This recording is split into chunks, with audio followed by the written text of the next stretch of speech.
Hello, dears. Nice meeting you once again. I'm happy to welcome you all to this video. It's going to be fairly a long video, of course, purely to help the students of TRB, especially the candidates who are preparing for examinations, both teachers as well as students from various levels. So here I am trying to guide you with little ways with which I feel I could help you to face the exam in a better manner. As I have been uploading videos on various topics,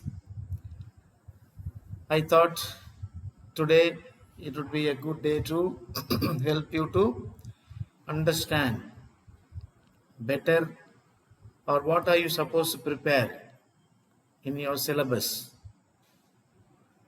and especially the chapter 9 from your prescribed syllabus language.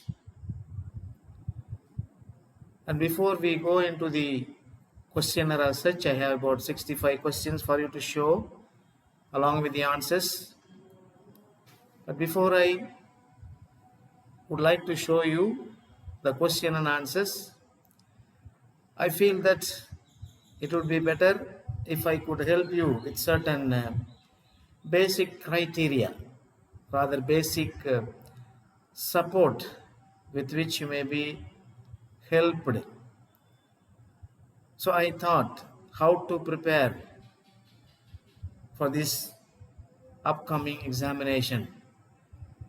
I'm 100% sure that you may have gone through and listened to and browsed through many resource persons and materials and so on.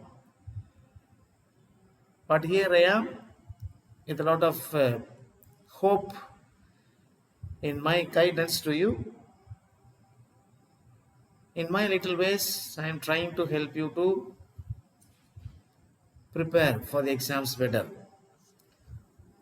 If you have been watching my videos for the past 1 month also, I have uploaded several videos, shorts for example, on the application, the last chapter,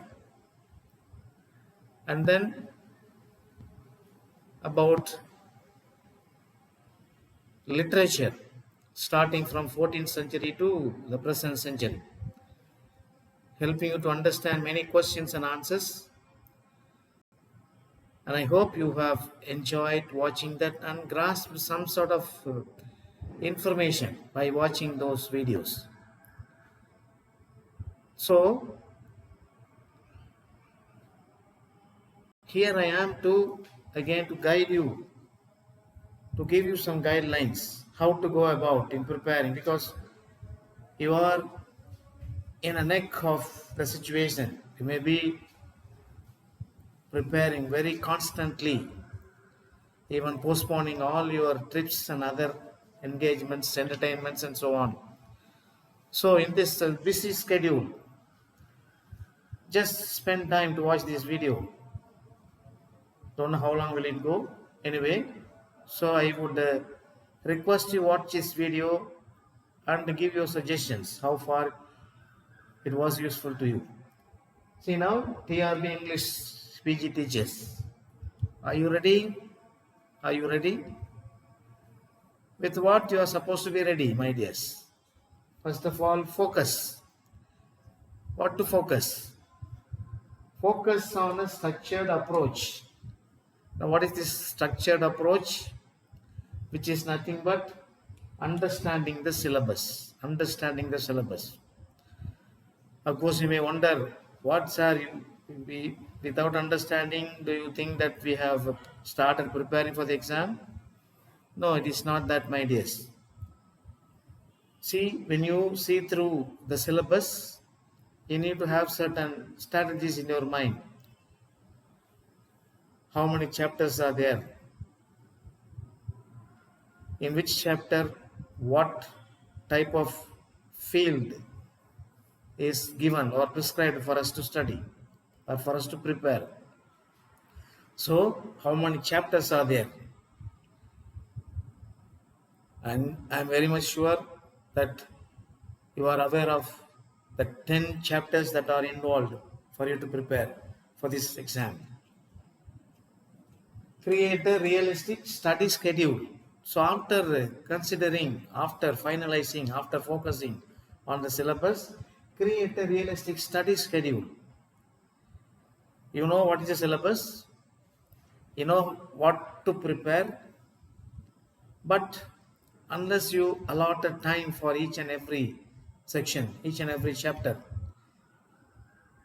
you would find it difficult to concentrate in your busy scheduled days. So create a realistic study schedule.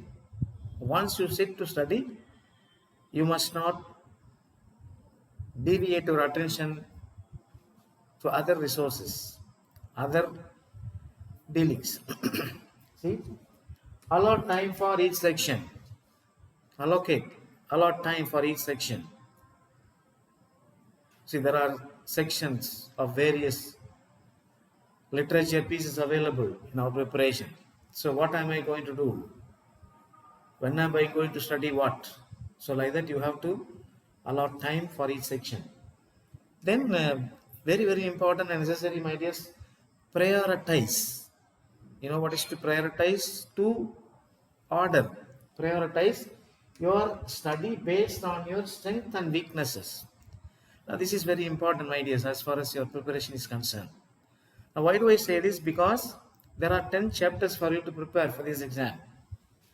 But there are certain areas in which you may be very, very familiar with and thorough.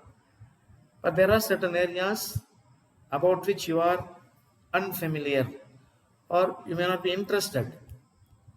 But there is no other go. You have to prepare all the 10 chapters. You have to study.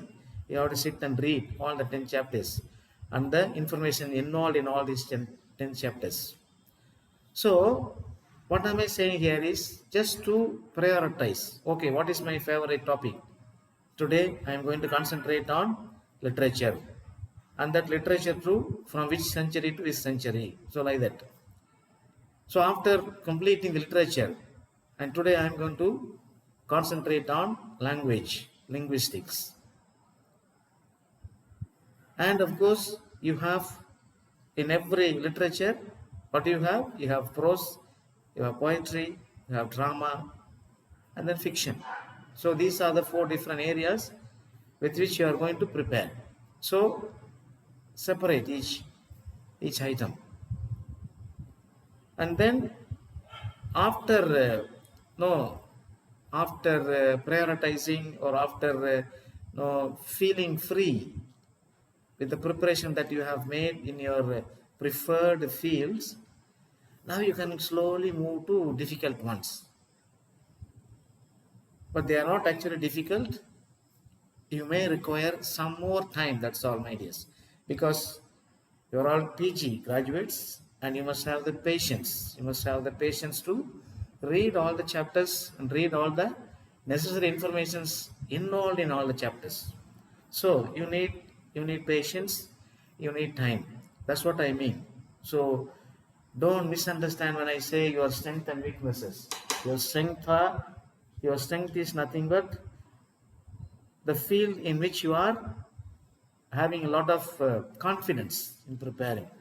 And then of course, not so confident ones. Okay? Then supplement your knowledge with the quality study materials. Supplement, I'm just reading through, you may not be, the writings on the board may not be visible to you, so I'm just reading. Supplement your knowledge with the quality study materials. For example, textbooks. Don't forget to revise the textbooks, especially 11th and 12th standard textbooks. Because in your present syllabus, you see, when we were students, there was no topic for PG teachers examinations like application, for example, application, grammar, vocabulary and all that. Now you have to read all those things. So where do you find material for those things? You don't have to go anywhere. If you are a teacher at present, it is easy for you to go through what are the vocabularies involved in 11th and 12th standard textbooks, English textbooks. You have all the sufficient materials there. So just go through, and I think with a little bit of information, I have helped you to how to understand questions and how to frame questions, how to find answers and all those things. So you have all the vocabulary items like British American English, compound words, clipped, blended words, sentence pattern, syllabification, everything you have. So you have to go for the proper materials. See, knowledge with the quality study materials. So you have to finalize that. Then dedicate time to regular revision. Of course, here I saw create a realistic study schedule, I said, but dedicate time to regular revision. What does it mean? When I say dedicate regular time for revision means you may have studied something, but in the course of your other distractions, you may have forgotten. So take time to revise what you have studied again and again, again and again, again and again. The more you revise, the more become clearer in your understanding of the answers to various questions. Yes. Okay. Then identify core areas like literature. That's what I meant when I was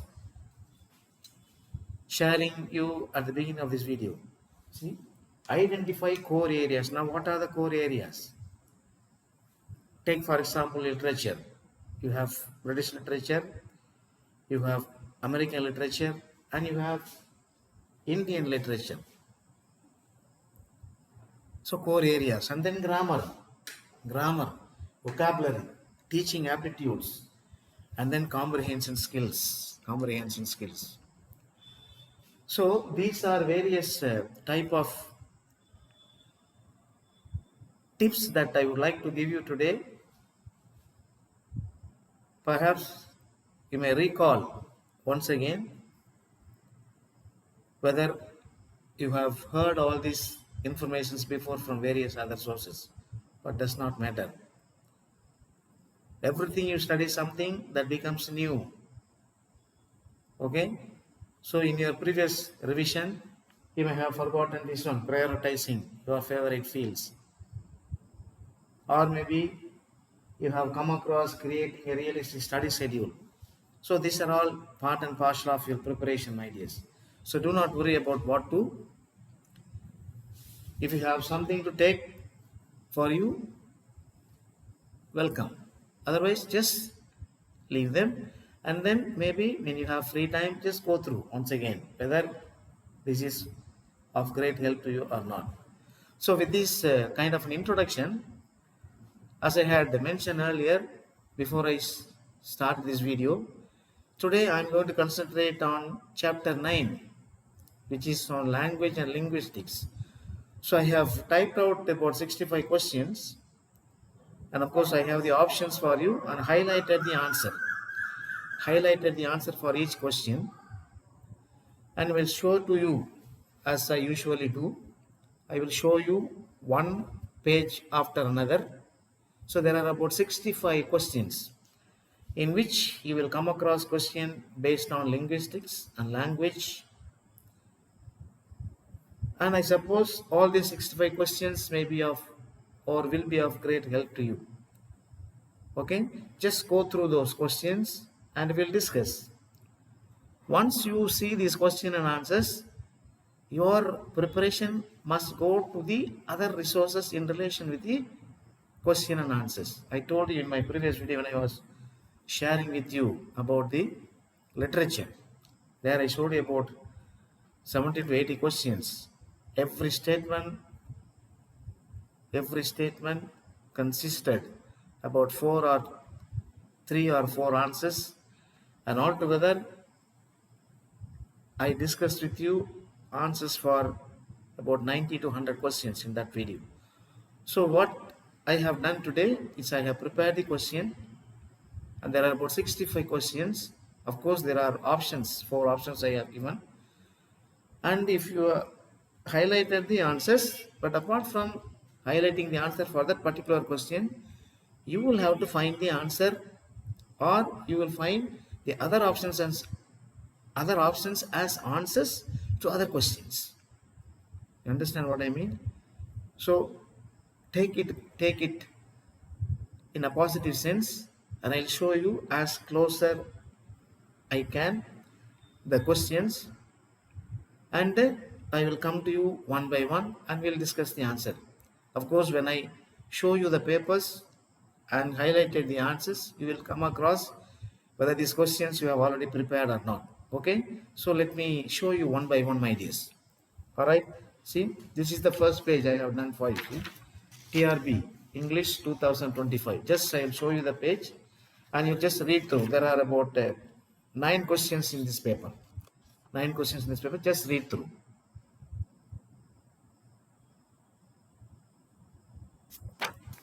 Sorry about that.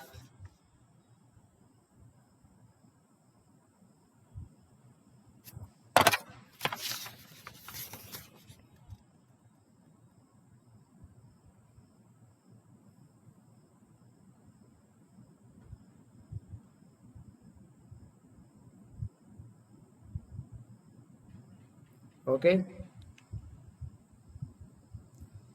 maybe a little closer.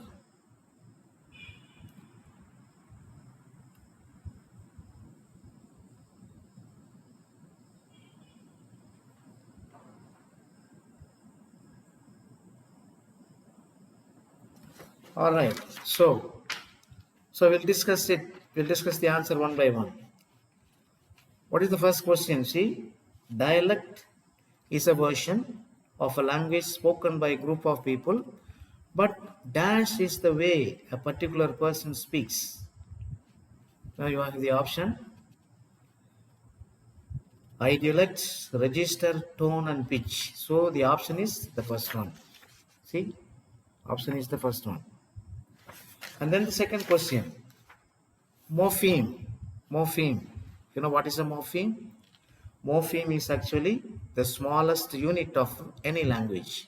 Smallest unit of a language. So you have the option here: phrase structure, smallest unit, analysis, IC analysis, and Latinate fallacy. So the correct answer is the smallest unit. That's the second question. Option. And the third one, see, one of the most significant developments in linguistics took place with the publication of Chomsky's, Noam Chomsky's. We have read through by this time. Chomsky's book in 1957 named Syntactic Structures. So this is what he wrote in 1957. And it was the inauguration of dash. It was the inauguration of dash.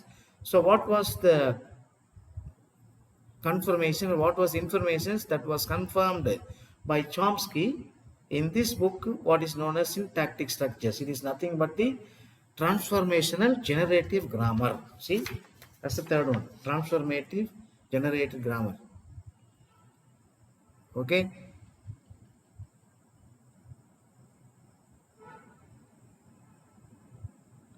So transformational generative grammar. He was very famous for that. Noam Chomsky was very famous, but he was very much in line with the language and linguistics, and he forwarded many new ideas, And then, of course, you have the other option. See, Neo-Fertian linguistics and Tagmemis. So all these answers you will find it. But for this particular question, that is the answer.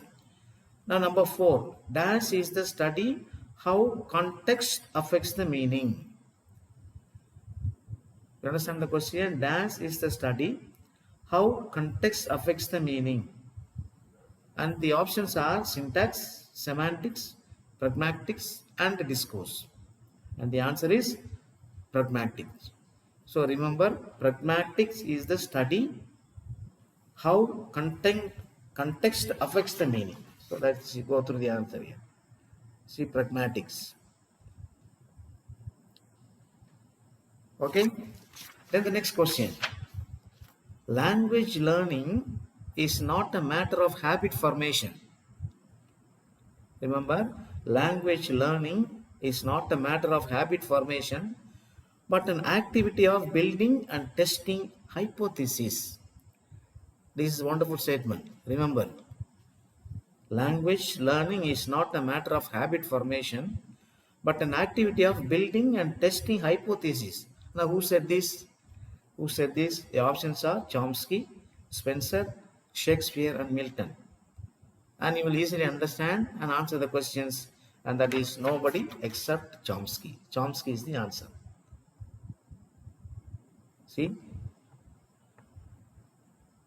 All right? Because we are dealing with the language and linguistics now. So, and the question number 6. When the meaning of one form is included in the meaning of another, the relationship is described as dash.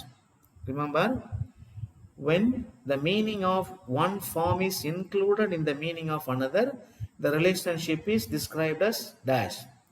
And you have hyponymy, polysemy, wordplay, and homophones. Now you will understand about homophones, heterophones, and all these are known as confusables. But as far as this question is concerned, when the meaning of one form is included in the meaning of another, and what is that? The relationship is described as hyponymy. See? All right? Look at the answer. Good. Okay, let's move on to the next question, dears. Question number 7. Looking quickly over a text to form a general opinion of the content is very easy. It may seem easy, but then look at the wordings. Sometimes we feel highly elevated and sometimes we become confusable because we must straight away write the answer, but unfortunately it would go wrong. So look at the statement here. See, looking quickly over text to form a general opinion of the content. You have scanning, skimming, skipping, and easy reading. So what is that? You take a passage or you take an article, you just run through very fast, and that is known as skimming. Skimming. And of course, you should know what is scanning also here. You should know what is scanning. All right. So these are. Look at the question. Question number 7. Question number 7. Okay. Then the next one. Question number 8. See, the language that is spoken in a particular group of people. See, a group of people, they speak a language, and that is known as a dialect. Dialect. Remember, when a language is spoken by a group of people, and that is known as a dialect. Question number 8. Question number 8. Okay. Good. Now question number 9. Dash is a language used to describe another language. Another language. There is a description for that. What is that? Dash. In other words, which is a language used to describe another language? Is it regiolect, vernacular, sign language, or meta language? So the answer is meta language. See, meta language. Okay, and then the format in which words and phrases are arranged to create sentences. All will go in line with the language. It is nothing but a syntax. Let me repeat the question. The format in which words and phrases are arranged to create sentences. See the answer, last question, 10th. It's syntax. Okay, so there were 10 questions in that first paper. So let me move on to the second list. Here we have question from 11 to 18. 11 to 18. So here, of course, something to do with the authors and other writers' name. Question number. Just I'll show you the paper. Just go through all the question and answers and options. Then we'll discuss one by one. Just read through.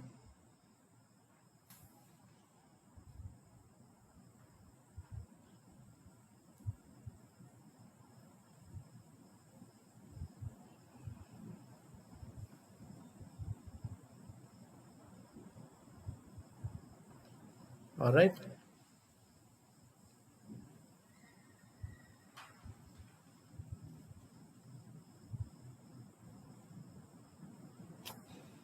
Good. Okay, now question number 11. Question number 11. A register typical for an occupation is known as jargon. Jargon, jargon. See, it's not a slang. The first question here, 11th question. Okay. Then question number 12. A language that is adopted as a common means of communication among speakers of different languages. See, among speakers of different languages. A language that is adopted as a common means of communication among speakers of different languages.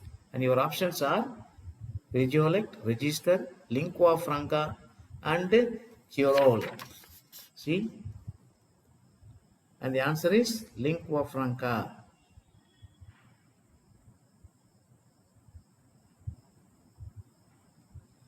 All to do with the language, my dears. Then question number 13. The study of origin of words. Study of origin of words. You may have come across semantics, but this is a different question. Study of origin of words is called etymology. See, etymology. Etymology. Okay? Etymology. Then question number 14. Which among the following statements is correct about Creole? Creole. We call it Creole. And it is nothing but a mixture of different languages that has become the main language in a particular place. So when you find people speaking a particular language in a particular area, that is known as Creole. See, it's fairly a long statement. That is the answer.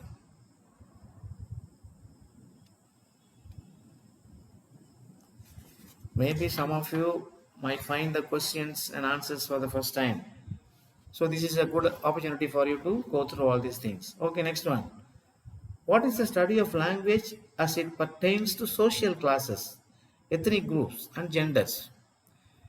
Whenever you remember the word social, immediately you are, as far as language is concerned and linguistics is concerned, and you should be able to remember it is nothing but sociolinguistics. Sociolinguistics. See the answer. What is the study? Or it is the study of language as it pertains to social classes, ethnic groups, and genders. See the answer now. Sociolinguistics. Okay. All right. Next question. Question number 16. Words pronounced the same but different in meanings.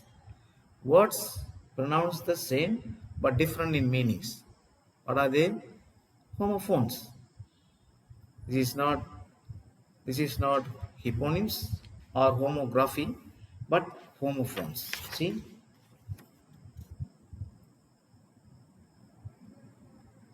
Question number 16. And what's question number 17? The person who distinguished the difference between the notions of language and parole. The person who distinguished the difference between the notions of language and parole. And you have Bloomfield, Daniel Jones, Noam Chomsky, and then Ferdinand de Souza. See, the last one is the answer. Ferdinand de Souza. Okay?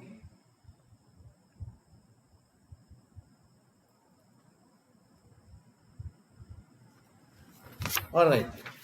Then, question number 18. An approach that considers the development and evolution of a language. An approach that considers the development and evaluation of a language is diachronic. See the last question in this page, diachronic. Okay.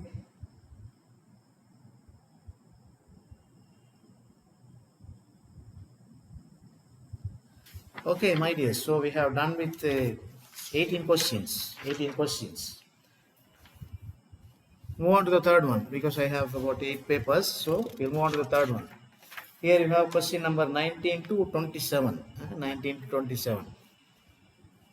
And look at the page and the question and the options along with the answers.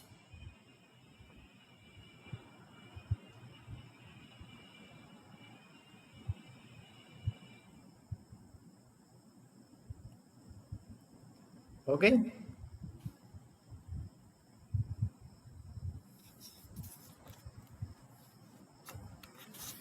Show you once again.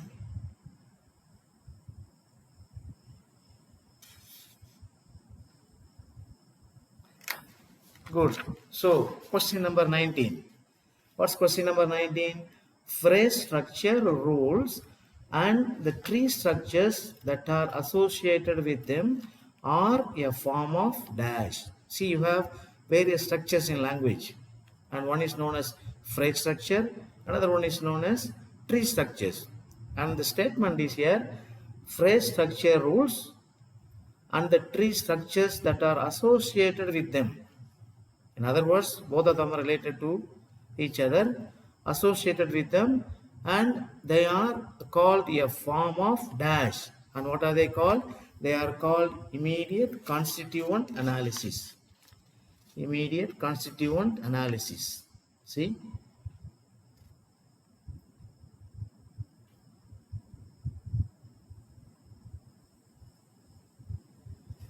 Okay? That's good. We'll go to the question number 20. Question number 20 is this one. Dash is the study of signs and sign processes. So what is called the study of signs and sign processes? It is nothing but semiotics. See, semiotics. See, semiotics. It's question number 20.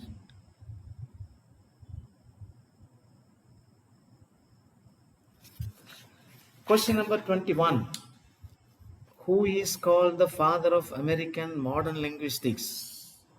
Maybe this could be a question that is expected. Who is the father of the American modern linguistics? So immediately once you go through language and linguistics, you should not forget Noam Chomsky. So he is the answer here. See, and he is known as the father of, see, father of American modern linguistics. So you must pay attention to other informations about Chomsky. Okay. All right. Question number 22. Phrase structure rules. Already we saw one question. Phrase structure rules, as they are commonly employed, result in a view sentence structure, and that is based on constituency. See, that is based on constituency. Look at the answer here. Question number 22.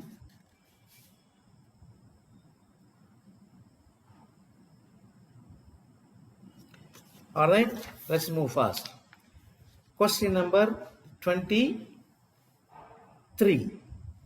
And dash is the features of literary text at the levels of phonology, syntax, lexis, and rhetoric. Let me read the question again. Dash is the features of literary text at the levels of phonology, syntax, lexis, and rhetoric. And what are they called? They are called literary stylists. See, they are called literary stylists. Look at this.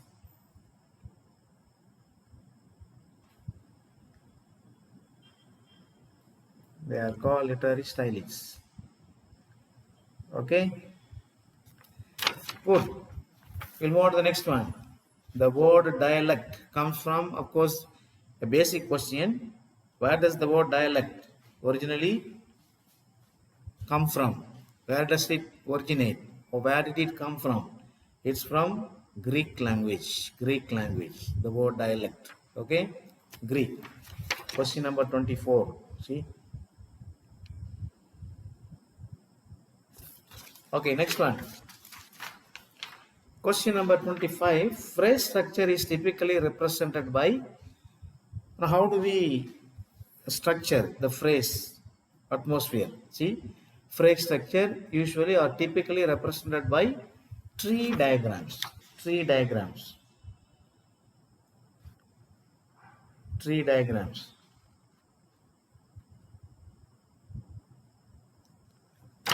Okay. Good. Next one.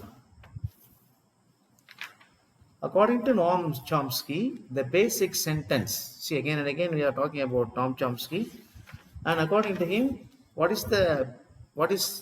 does he identify the basic sentence? That is kernel sentence. He calls it as a kernel sentence. See, he calls it as a kernel sentence. Question number 23. All right, 23. Kernel sentence. Okay. It's not 23, sorry, it's 26. Question number 26. I'm sorry about that. And the last question in this page, my dears, a structured system where meaning is derived from the relationships between its components and governed by specific rules often studied. And where is it studied? See, a structured system. When you say structured system, the answer is already there. And we are talking about language and linguistics. So naturally, your answer is very clear there. A structured system where meaning is derived from the relationship between its components and governed by specific rules. And they are often studied in structural linguistics. See the last question in this paper. Structural linguistics. Okay? Good. So we have done with 27 questions. I hope you are enjoying watching my papers and looking at the answers for various questions, my dears. They are all, of course, very useful, and I have taken from various sources and prepared this questionnaire to cover almost all the chapters. So I have done with 3 chapters already. This is the 3rd chapter.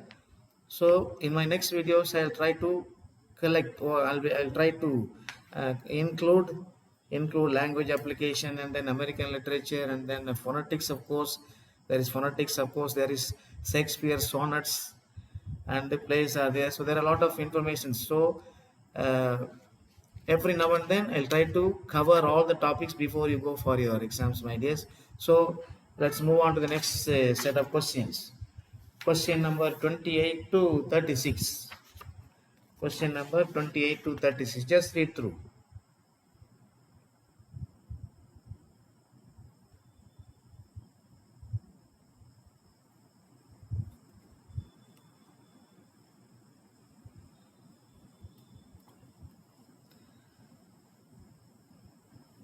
Okay.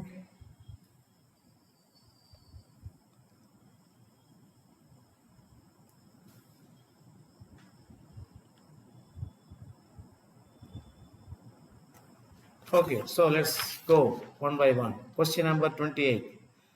Semiotics. We already saw the answer for the other question, semiotics. And it's originated mainly by the works of 2 theories. 2 of them work together. And they are Charles Sanders Peirce and Mikhail Bakhtin, Ferdinand de Saussure, and Valentin Volchinov. And the option, of course, they are given A and B, A, B, B and C, A and C, and D, C and D. So these are the options they are given. C. Our answer is option C, A and C. What is A? Charles Sanders Peirce, and C is Ferdinand de Saussure. So you can just go through the option here. Those 2 work together to arrive at this conclusion. Those 2 work together to arrive at this conclusion. What is the conclusion here? This is nothing but semiotic originated mainly by the works. Origination of semiotics. And then question number 29. A simplified language used for communication between speakers of different language. See, a simplified language used for communication between speakers of different languages. And it is called a pidgin. Pidgin. Remember, pidgin. That's question number 29. Pidgin. Okay. Then, question number 30. In English grammar, there is a word called collocation. And what is it? Collocation is nothing but a natural pairing of words. Collocation. See? Natural pairing of words. You have the options here. Look at the question number 30. Collocation of words. Okay? Collocation of words.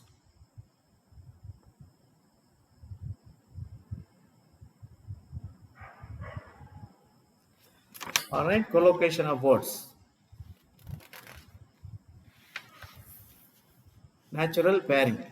Natural pairing of words. That is the answer for that question. And then question number 31. Who among the following is not an American structuralist? Structuralist. We saw in the other option here. Semiotics. Originated theories of semiotics. Ferdinand de Souza. And he is not the American according to this question. According to this question. See now. Read the question and try to find the answer. Okay. The next question. What is a synchronic approach? You must remember this. What is synchronic approach? It is not a study of language over a period of time. And it is not a part of language of grammar work together. But it is a language analysis at a specific point of time without considering its historical development. It's fairly a long answer, but then try to remember. These are all very important questions for you to remember. Very confusing at times, but if you can just remember them by the options and the answer to the questions, you will easily find the answer correctly. So this is what is known as the synchronic approach. Synchronic approach. Okay. Then question number 35.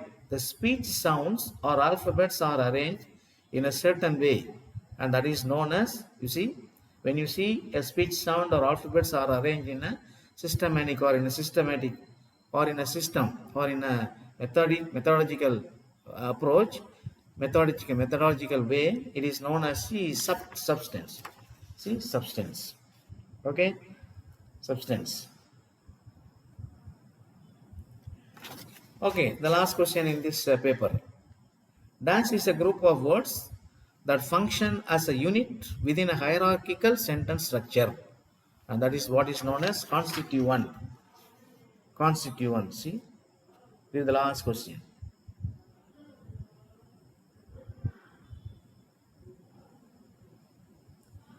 Okay, good. So we are done with 36. We are done with 36. We move on to the next paper. Move on to the next paper. Here we have question number 37 to 45. 37 to 45. Just go through, read through all these.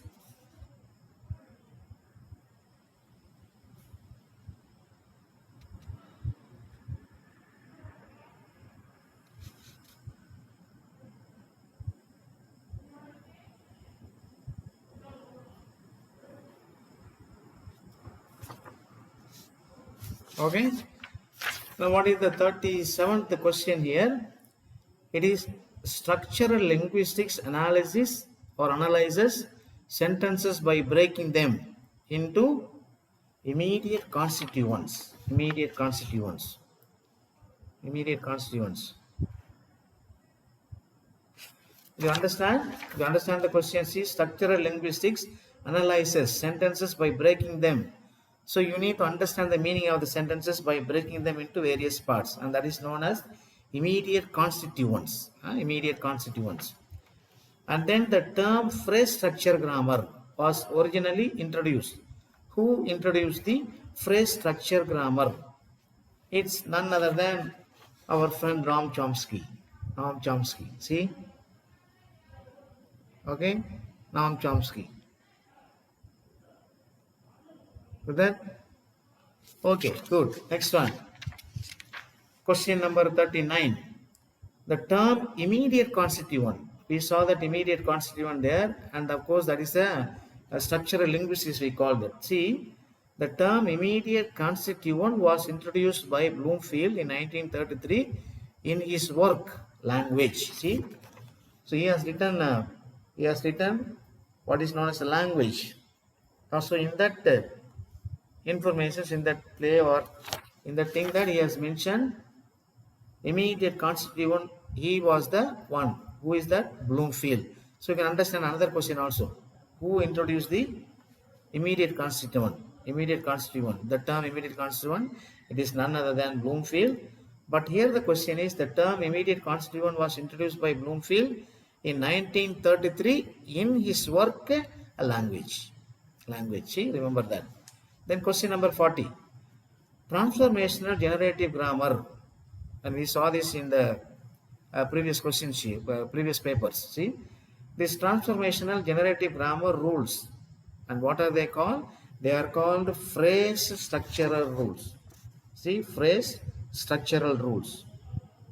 Look at this. Phrase structural rules. And that's question number 40. Now we move on to 41. What is the 41st question? One of the major figures in analytic philosophy is none other than Bertrand Russell. See Bertrand Russell, and that's question number 41. Bertrand Russell. Okay, Bertrand Russell. And then next one, 42. Question number 42. Which of the following concepts is not introduced by Noam Chomsky? It is competence. It is competence. Answer is competence. Of course, you can read through other options. I am just highlighting the answers alone. Then question number 43. The term linguistics originally, and where does it come from? Comes from Latin. See, Latin. Okay, it comes from language Latin. Okay, next one. Question number 44. Who is the founder of the study of sociolinguistics? We saw the structure or materials that discuss about the society and its ethnic rules and regulations. We call that sociolinguistics. Now, actually, who is the founder of sociolinguistics is none other than William Labov. See, William Labov.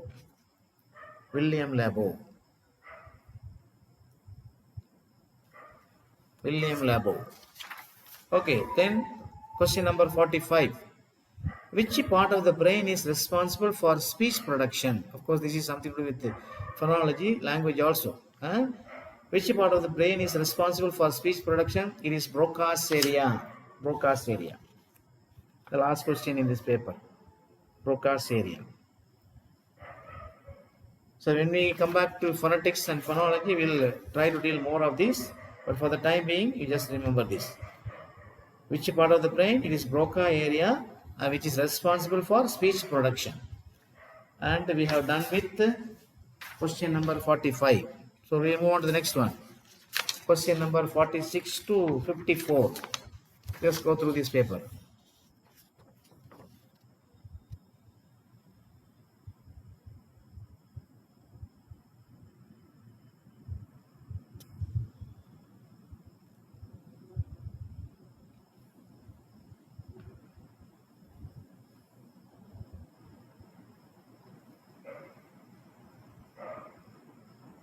Okay, right. Now, what is question number 46? Onomasiology. Onomasiology is the study of how concepts are named in language. That's question number 46. You can just read through. See.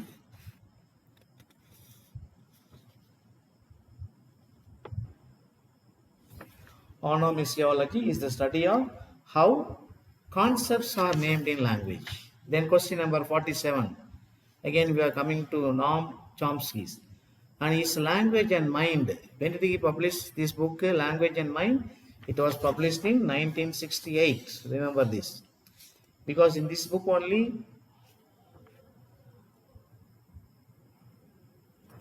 he He develops a lot of understanding and inspires the readers. So that was published in 1968. Title of the book is Language and Mind. So remember that. And then question number 48. The pen is mightier than the sword. Of course, this is a proverb, of course, we all know. And it is an example of metonymy. See, it's an example of metonymy. Pen is mightier than the sword. The next one, number 49, the term pragmatism.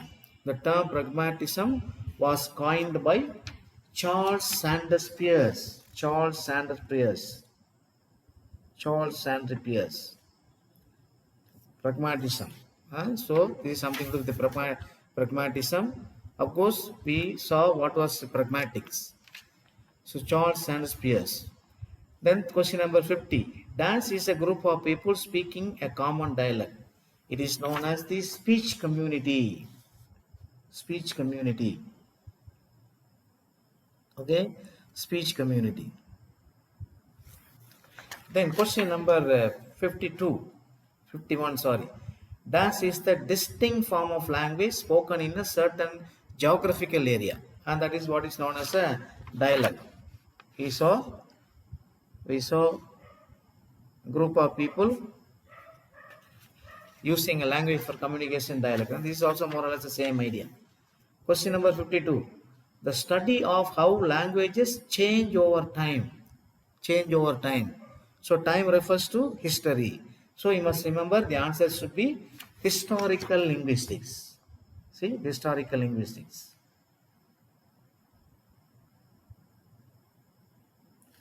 Historical linguistics. Okay. Then question number 53. It is an individual's distinctive and unique use of language. What is that? It is an individual's distinctive and unique use of language.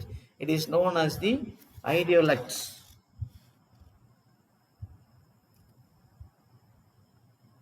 Okay, ideolect.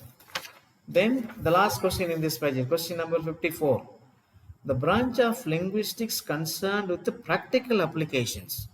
Remember the term, practical applications. So you must immediately remember that is applied linguistics. See, the branch of linguistics concerned with the practical applications of languages, the language studies are known as applied linguistics. Applied linguistics. Okay, dears. So we are done with question number 54. So we'll move on to the next one. Here you have questions from 55 to 63. Okay, just read through.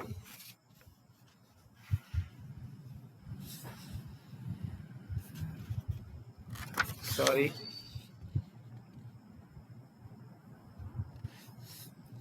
Okay.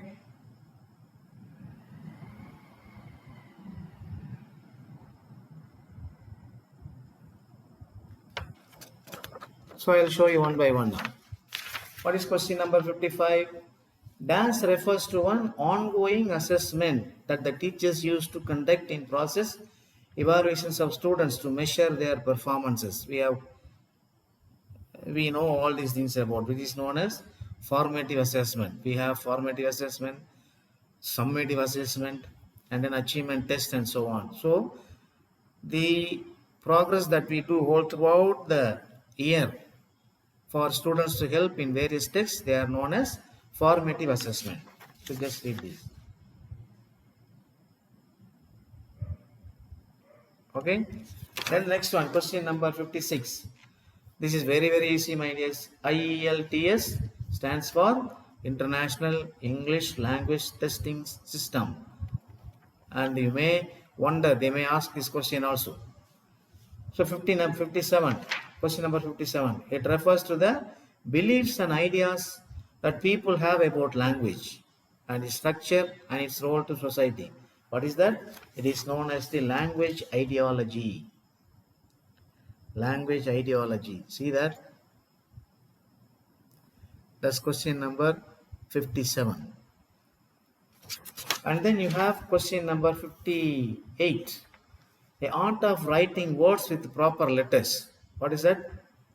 art of writing letters with proper letters according to an accepted usage, and that is known as orthography. Orthography. That's what is known as orthography. Okay. Then 59. This one describes the individual word with multiple and distinct senses. And what is that? Polyphony. See? So they are all very good. Polysemy. Okay. The next one. Polysemy. Yes. Which of the following is not correct about pragmatics? You see, we studied about pragmatics. We studied about pragmatism. Who introduced that and all that. Now, which of the following is not correct about pragmatics? And the answer is here, option B. Any pre-existing knowledge. Any pre-existing knowledge. Okay. That's the answer for that. Okay. Then number 61. Which is concerned with the analysis of a word meaning and relations between them. Which is concerned, which is concerned with the analysis of word meanings and relations between them is nothing but a conceptual analysis. See? Conceptual analysis.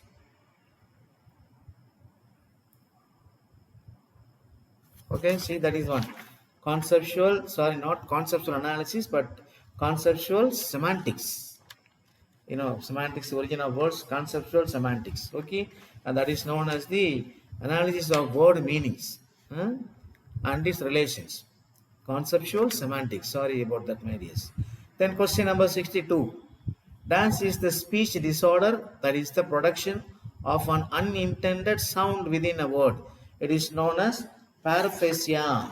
See, paraphrasia. Paraphrasia. Okay. Question number 63. Question number 63, of course, the answer is in the other one. The term psycholinguistics was coined by Jacob Robert Kenter in his book. See, read the question and I'll show you the answer in the other paper. The term psycholinguistics was coined by Jacob Robert Kenter. And in which book did he do this? And the answer is an objective psychology of grammar. See, an objective psychology of grammar.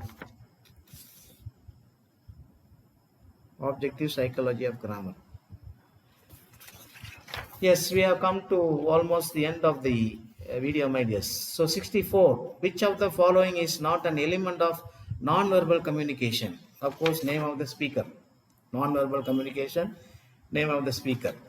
What are the other options? You have facial expressions, voice modulations, eye contact. So they are all non-verbal communication, but then which is not an element of non-verbal, it is the name of the speaker. Okay. Then the last question. Dance is the process how an audience is able to understand and interpret a message. It is nothing but decoding. See, decoding.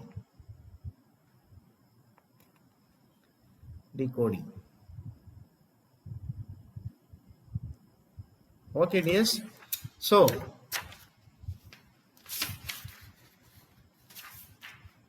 that's it. We have dealt with about 65 questions. 65 questions, and of course you can add 65 into 4. You can find the answers for various questions on those lines also. So I hope this video would be a very useful one to you if you keep on watching. So try to watch till the end, then only you will know the meaning of various questions and answers. And this is something to do with the chapter 9 and the language and linguistics. So what I thought could be important for you to revise and recall, I prepared and then showed to you through this presentation of my video. So I hope you have enjoyed watching this video. Try to enjoy, try to read, and try to remember the suggestions that I showed you how to prepare constantly for your exams in the coming days. So with this, let me conclude this video, my dears. Thanks for watching continuously. And let me take this opportunity to thank all my subscribers and the viewers. And few of you are constantly giving me your suggestions and views and ideas. And thanks for all that. Continue to do that. With my little help, every now and then, whenever I get time, I'll try to help you in whichever the ways possible in order for us to improve our spoken and communicative as well as the various competitive examinations in English, my dears. Thanks for watching. See you in the next video. It's Louis Das from English CC Louis channel signing you off, my dears. Thank you and God bless you.